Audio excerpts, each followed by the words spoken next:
कथा तो कोई ऐसी पुरानी नहीं है, आप सभी की सुनी हुई है ना। और जैसे कहते हैं कि पापी अजामिल ने मरते समय केवल एक बार अपने जो प्रिय और उसके 10वें नंबर का जो पुत्र था, जिनका नाम था नारायण, तो अपने पुत्र का नाम लिया, उद्धार हो गया। उद्धार हो गया तो अभी भी यदि किसी को इस प्रकार से भगवान के नाम की महिमा के बारे में बताया जाए, कहा जाए, तो लोगों के दिमाग में एक चीज आज भी बैठी हुई है कि अभी कोई आयु है, अभी कुछ समय है भगवान के भजन करने का। जब भगवान के भजन करने की आयु होगी, जब वैसा समय आएगा, जब शरीर चलना बंद कर देगा, शरीर काम करना बंद कर देगा, तब भगवान का नाम लेंगे, तब भगवान का भजन करेंगे। क्यों? मन में कहीं ना कहीं एक चीज अवश्य है कि मन में ये बात आ जाती है कि जब केवल एक बार भगवान के नाम स्मरण करने से पापी से पापी, जो महापापी है, उसका भी मोक्ष हो गया, तो फिर तो ना जाने हमने जीवन में ना जाने कितने दान किए हैं, पुण्य किए हैं, जप किए हैं, यज्ञ किए हैं, तप किए हैं, ना जाने कितने लोगों पर परोपकार कर दिया है ना। जब हमने ये सब किया है तो फिर हमारा तो फिर कल्याण हो ही जाएगा। तो फिर इन सब झंझटों पर पढ़ने से क्या फायदा? ये सब तो बेकार है। बस केवल मरते समय एक बार भगवान का नाम ले लेंगे ना। तो इस तरीके की जो कल्पनाएं है ना, ये केवल जो मलिन बुद्धि है, जो पाप से भरी हुई जो बुद्धि है, ये केवल उसमें ही ये कल्पनाएं आती हैं। क्यों? क्योंकि उनका जो संचित जो क्रियमाण जो कर्म है, वो उन्हें भगवान की ओर लगने में प्रवृत्त होने से रोकता है कि ये किसी प्रकार से भगवान में न लग जाए। बिल्कुल बात ठीक है कि एक बार भगवान का नाम स्मरण करने से मोक्ष मिल सकता है, मिल जाता है। और जो लाखों करोड़ों बार भगवान के नाम की स्मृति करते हैं, भगवान के नाम का जप करते हैं, स्मरण करते हैं, उन्हें भी मोक्ष मिलता है, कोई अंतर नहीं है, दोनों मिलता है। और वही मोक्ष एक बार कहने पर ही मिलता है ना। लेकिन दोनों में अंतर क्या है कि जो लाखों करोड़ों बार जो भगवान का नाम स्मरण का जो अभ्यास होता है, उस वो संसार के जो विषय वासनाएं हैं उनसे छुड़ाता है, और अंतःकरण में जो भगवान का जो निरंतर निवास है ना, उसमें जीव को एकाग्र करता है। इस तरह जैसे कहीं पे यदि किसी को कोई निशाना साधना हो, तो उसके लिए भली भांति एक आधार, हर चीज जो है परफेक्ट होनी चाहिए ना, तब निशाना बिल्कुल जगह पे लगेगा। तो इसी प्रकार वो अंत समय जो नाम लिया जाता है, जाकर नाम मरत मुख आवा, अधम मुकुट हो श्रुति गावा, तो उस अंतिम जो श्वास पे जो नाम लेने की तैयारी है, वो जीवन पर्यंत चलती है। भली भांति हर प्रकार से तैयारी की जाती है कि हाँ, एक बार में ही तीर बस एक बार निशाने पे लगा और बस हो गया बेड़ा पार। एक समय की बात है, एक भिखारी था, तो परिवार का पालन पोषण भीख मांग के ही करता था। तो कई दिन हो गए थे, असमर्थ था, और कई दिन हो गए तो परिवार का पालन पोषण कई दिन से हुआ नहीं। तो एक जगह बैठकर रो रहा था। भगवान की कृपा हो गई, एक महात्मा जी वहां से निकले, और महात्मा जी ने पूछा क्यों रो रहे हो। तो उसने अपना जो पूरा कथा था, पूरा वृत्तांत था, सब महात्मा जी को कह के सुना दिया। तो महात्मा जी है, हृदय उनका द्रवीभूत हो गया। तो उन्होंने कहा कि भैया ऐसा करो, रो मत, ये सामने तुम्हारे जो ये पत्थर और जो कंकड़ है, इनका जो ढेर देख रहे हो ना, इनमें एक पारस पत्थर है, और उसके स्पर्श मात्र से जो लोहा है वो सोना हो जाता है। यदि तुम वास्तव में दुखी हो इतना, तो ऐसा करो, इसमें से तुम उसे ढूंढ लो, इसमें से उस पारस पत्थर को ढूंढ लो। इतना कह के महात्मा जी से चले गए। अब वो भिखारी उठा, वहां से कहीं से घूम फिर के कहीं से एक छोटी सी लोहे की कील ले आया। उसने समझा कि इससे ढूंढने में आसानी होगी, कार्य संपन्न आसानी से हो जाएगा। इसके पश्चात पारस को घर ले जाऊंगा, और फिर जिसको चाहे उसको सोना बना लूंगा। अब ये संकल्प करके वो उस ढेर के पास बैठ गया। ढेर के पास बैठ गया। अब क्योंकि संध्या काल हो चुका था, लेकिन अब वही है ना, मन में एक लालच आ गया, करे क्या। अब क्या करता रहा, उस कील से एक एक पत्थर को रगड़ कर फेंकने लगा। हर बार कील को देखता, ये जांच करता कि देखे सोना हुआ कि नहीं हुआ, सोना हुआ कि नहीं हुआ, क्योंकि उससे पास पत्थर ढूंढने से मतलब था। अब धीरे धीरे धीरे धीरे समय व्यतीत होता गया, समय व्यतीत हो गया। 2 देखे, 4 देखे, 10, 20, 100, 200, 500, सब उसने देख देख के एक और रखता रहा। और जैसे जैसे उसके जो चित्त है, उसकी एकाग्रता बढ़ती गई, उसका बार बार जो देखना था, पास की जांच करना था, वो धीरे धीरे छूटने लगा। अब तो बस कील ली और पत्थर से लगाई, और पत्थर उधर, फिर दूसरा पत्थर उठाया। इस एकाग्रता के बीच उसका जो अवलोकन था, जो बार बार कील को देख रहा था, वो छूट गया। अब उसने क्या किया, पत्थर का जो ढेर था वो एक जगह से उठकर पूरा ढेर दूसरी जगह चला गया। अब अचानक से उसकी जो नजर थी वो उसकी कील पे गई। देखा तो कील जो है सोने की हो गई। इसका अर्थ क्या था? अर्थ ये था कि उन हजारों कील में से जो रगड़ थी पांच पत्थर की, वो एक ही बार लगी थी, है ना। मतलब ये है कि हम बार बार बोल रहे हैं राम राम राम राम राम राम राम राम राम राम, लेकिन वो जो नाम और नामी की जो रगड़ है वो एक ही बार लगेगी। वो अंतःकरण की, मन की जो एकाग्रता है ना, जब तक जो अंतःकरण है, ये मन की एकाग्रता के साथ एक स्थान पर नहीं लगेगा, तब तक जीव अपने असली लक्ष्य तक नहीं पहुंच सकता। और उस असली लक्ष्य तक पहुंचने के लिए ही बार बार जीव से नाम को रगड़ा जाता है ना। संत जन कहते हैं कि जीव की पार्टी पर नाम को पीसते रहो, जैसे चटनी पीसते हैं ना सिलबट्टे पे, ऐसे नाम को पीसते रहो, और नाम का जो रस निकलेगा वो नाम का आनंद है, उसको लेते रहो। तो उसी प्रकार से जैसे एक बार छूने से ही वो कील सोना बनी थी, उसी प्रकार बार बार जब नाम को रटा जाता है, तो मन की जो एकाग्रता है वो जीव को उसके परम लक्ष्य तक पहुंचा देती है। इसे लोहे को सोना बना दिया था। लेकिन उसके साथ लोभ जुड़ा हुआ था, तो लोभ के कारण उसने कई जगह बार ऐसा प्रयत्न किया, लेकिन उसे पास के दर्शन नहीं हुए। लेकिन पास के दर्शन ना होना और भगवान के दर्शन ना होना, दोनों में अंतर है। गोस्वामी जी इस बात को बिल्कुल स्पष्ट कह देते हैं कि तुलसी अपने राम को रीझ भजो या कीज, जैसे चाहे वैसे भज लो, जैसे चाहे वैसे कर लो, वो काम करेगा ही करेगा ना। और कहने के लिए भ्रांतियां बहुत आती हैं कि लोग कहते हैं कि नहीं ऐसा नहीं होता, और बिना किए कैसे हो जाता है। तो उसके लिए हमारे सामने जो उदाहरण है, अजामिल का उदाहरण है। जैसे मैंने प्रारंभ में ही कहा था, अजामिल ने क्या किया था, है ना, रीझ भजो या खींच, दोनों ही बात कही ना। चाहे रीझ के प्रेम से भज लो, चाहे खींच के भज लो, जैसे भज लो काम करेगा, कल्याण होना निश्चित है।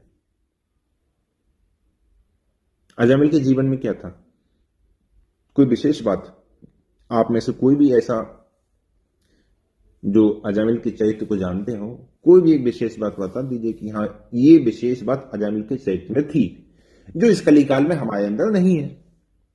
अजामिल ने ऐसा क्या किया था जो हम कलिकाल में नहीं कर रहे हैं? अपितु जो आपने कलिकाल में होकर नहीं किया, वो अजामिल ने कलिकाल से पूर्व पहले ही कर लिया, है ना।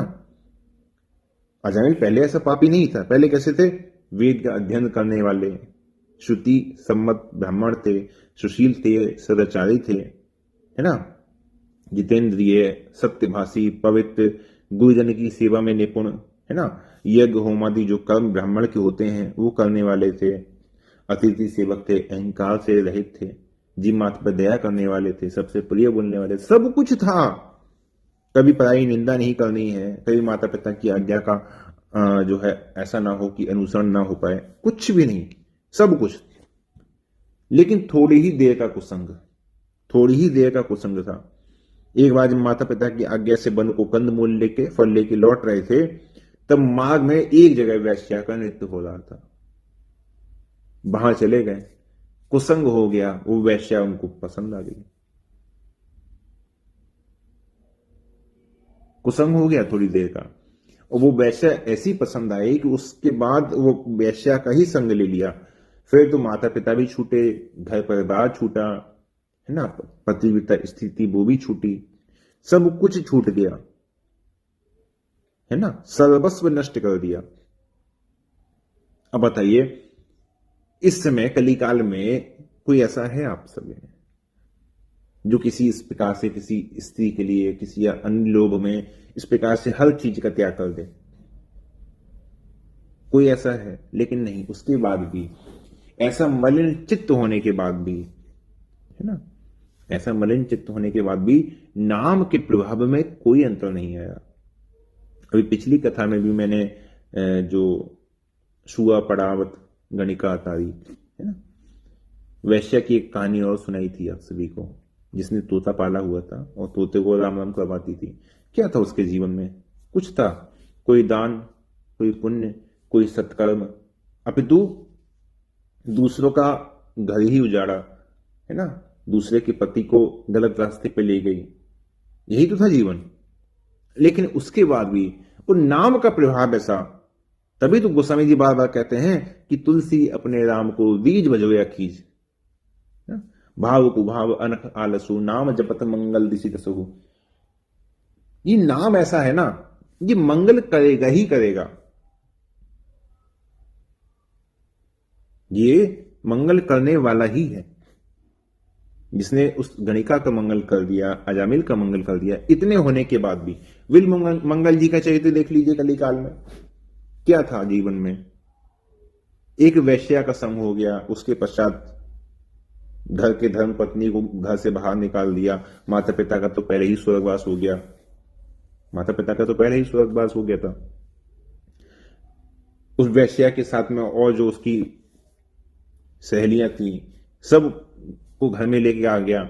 उसके पश्चात उसके धन को उन लोगों ने प्रयोग करना शुरू कर दिया, और जैसे जैसे धन खत्म हो गया, उसको घर से बाहर निकाल दिया, घर से बाहर निकाल दिया। अब संग तो ऐसा लगा हुआ था, संग तो ऐसा लगा हुआ था कि नहीं, किसी भी परिस्थिति में तो पहुंच गए एक रात में, लेकिन वैश्या ने फिर फटकार के भगा दिया वहां से। वही गोस्वामी जी वाली थोड़ा थोड़ा चरित्र वहीं मिलता है।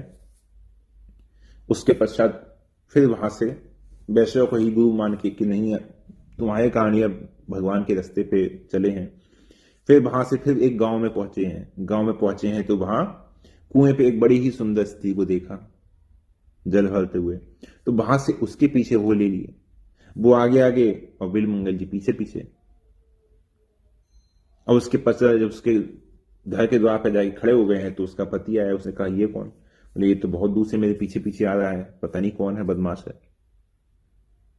तो वो, उनके पति भी बड़े संत जन थे, साधु थे, है ना, संत वेश में श्रद्धा रखने वाले थे।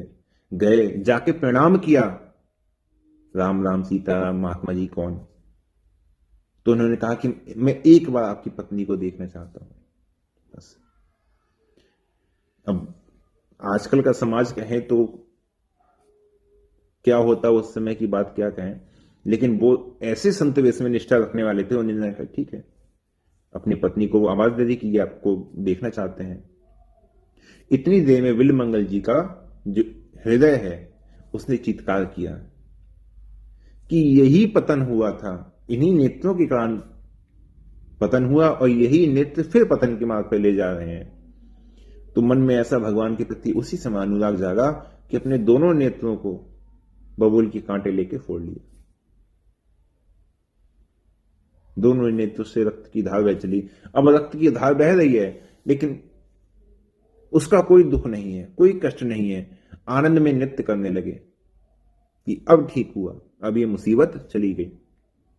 तो ऐसे ऐसे भी देखिए महान भक्त हुए हैं जिनको भगवान का साक्षात्कार हुआ, भगवान का सानिध्य प्राप्त हुआ, भाई आप सभी में से तो मैं समझता हूं इतना कोई नहीं है ना, इतना मैं आप सभी को जानता हूं, या आप सबके साथ में और भी जो जिनको आप जानते होंगे, कोई आसपास आपके आसपास भी कोई ऐसा नहीं होगा जिसका ऐसा चरित्र हो। लेकिन ऐसे चरित्र वाले का भी नाम देखिए कैसे कल्याण करता है। इस कलिकाल में नाम के बल पर सब कुछ संभव है। मन पवित्र है तो ठीक है, मन पवित्र नहीं है तो ठीक है, सत्कर्म करके आए हो तो ठीक है, पाप कर्म करके आए हो तो ठीक है। मन में कोई संदेह नहीं लाना चाहिए कि इस नाम से काम होगा कि नहीं होगा। इस कलिकाल में गोस्वामी जी कितना स्पष्ट लिख रहे हैं कि नहीं कली कर्म न भगति विवेक। कलिकाल में कुछ भी शेष नहीं है, यही कलिकाल न साधन दूजा, दूसरा कोई साधन नहीं है नाम को छोड़कर। जप तब जोग नमक व्रत पूजा, सत्युग त्रेता द्वापर पूजा मख अभिजोग, जो गति होई सो कली महू हरि नाम ते पावहि लोग। तीनों युगों में जो गति अन्य अन्य साधनों में प्रवृत्त होने से मिलती थी, वही गति कलिकाल में केवल नाम में लगने से प्राप्त हो जाती है। केवल नाम में प्रवृत्त होने से जीव उस गति का अधिकारी हो जाता है, सदगति का अधिकारी हो जाता है, भगवान के चरणों का अधिकारी हो जाता है, भगवान के प्रेम का अधिकारी हो जाता है। केवल और केवल केवल नाम का आश्रय लेने से, केवल एक बार कहने से कि प्रभु मैं आपका हूं, बस अब आप मुझे मत ठुकराइए, मुझे स्वीकार कर लीजिए। सकृत देव प्रपन्नाय तो आस्मीति चाहे। भगवान का वचन है कि जो एक बार मेरी शरण में आ जाएगा उसको मैं कदापि त्यागूंगा नहीं। मैंने आपको एक जगन्नाथ जी के भक्त की कथा भी सुनाई थी। भगवान ने त्याग नहीं किया, भगवान अपने भक्त का कभी त्याग नहीं करते। भक्त भले ही भगवान से बिछुड़ जाए, भक्त भले ही भगवान का त्याग कर दे, लेकिन सुन सीतापतिशील स्वभाव मोद नमन, है ना, भगवान का स्वभाव ही ऐसा है।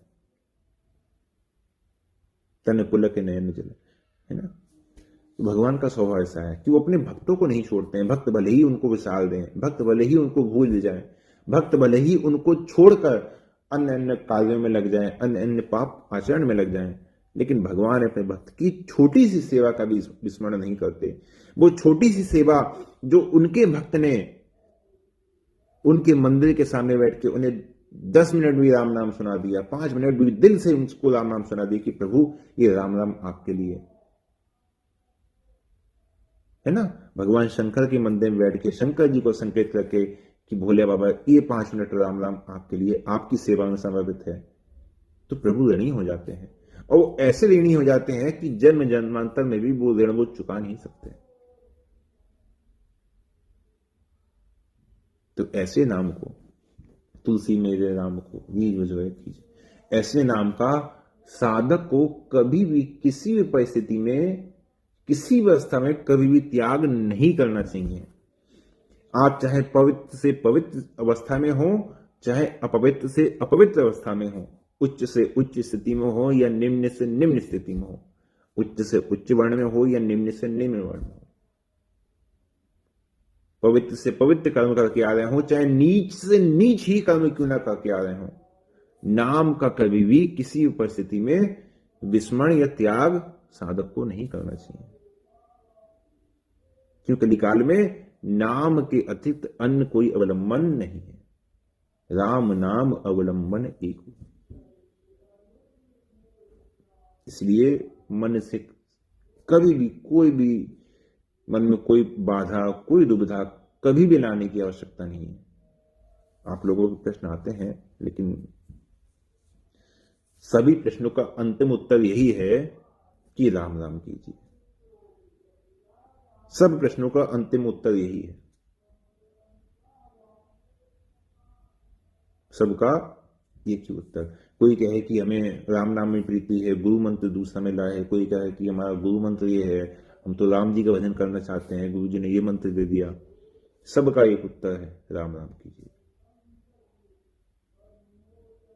सबका मूल, संसार का मूल, भक्ति का मूल, विश्वास का मूल केवल राम नाम। जो कुछ भी प्राप्त हुआ है आज तक जिस भी साधक को, चाहे वो किसी भी कोटि के रहे हो, उनको भगवान के नाम से ही प्राप्त हुआ है। शंकर जी तुम अपनी राम राम दिन राती सागर जपहु अनंग आराती। हनुमान जी महाराज, है ना, गणेश जी, है ना, महिमा जासु जान गण राहु प्रथम पूजित नाम प्रभु। सब नाम से ही पूजित हैं और सब नाम की महिमा को जानते हैं। नाम से पृथक कोई भी नहीं है। इसलिए ही आज तक चाहे कोई भी देवता हुए, चाहे कोई भी अवतार हुआ, ये वाक्य, ये लाइन आज तक किसी के लिए नहीं कही गई। कौन सी? जो कि सब साधारण को जानते हैं, सब लोग विदित हैं कि जा पर कृपा राम की होई और ता पर कृपा करे सब कोई।